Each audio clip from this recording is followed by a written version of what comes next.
So in 1985, they made me assistant commissioner as a person that really doesn't care about anything personal, but what we can do and what we can do as an organization. The first person I called was Bob Gustin, who had called this association before and said, I want to work for you guys. And they said to him, they said, you know, we have our college umpires, we don't need anybody. You know? And as soon as I became assistant commissioner, I recruited Bob and I said, come forward, let's go. We're going to make a difference. And we did.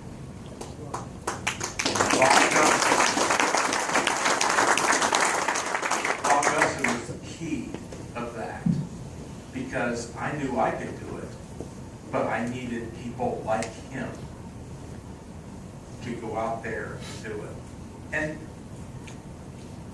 And he grew in that. Bob Gustin, the first time I worked him, I watched him on the plate game. He called a pitch that was a strike as it was crossing the plate.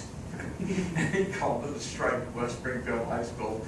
And I said, man, that guy's timing. I've called strikes that turned into foul ball. Yeah. and then he became, then we developed a plate philosophy to teach people how to work the plate. That he went from being the guy that everybody thought was the great base umpire to the guy that was the great umpire. And he led us in training and led us in all the things that we did, and the umpires that followed along behind him. I can't thank him enough.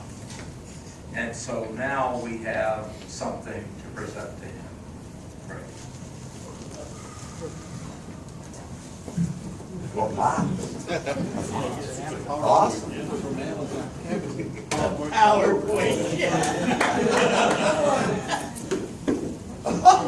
The congressional friggin' baseball game.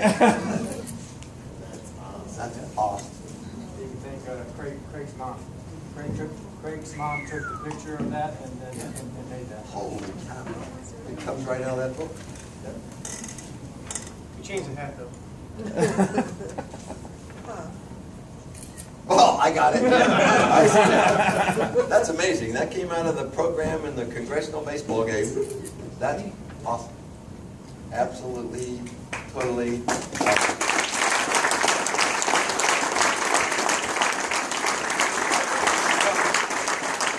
I have little random thoughts about this congressional baseball game stuff. Thank you. But I'll tell you what. You know, normally the 535 idiots are like, you wonder where the hell they came from. But when the 400 and some go out on the field from the house and they play baseball, they're normal. These guys actually talk to you. They have fun. They're reasonable. Some of the best times I've had is after the games are over, sitting around talking to these people that play in that charity game to help the DC Boys and Girls Club and to help the Washington Literacy Society. But you watch them play, the thing you worry about most is how many of them are going to hurt themselves. Because somebody's going to go down like they were shot because they pulled a groin. Some people go down because they run into each other because they're uncoordinated, because they're old and still trying to play. But this is good. Thank you.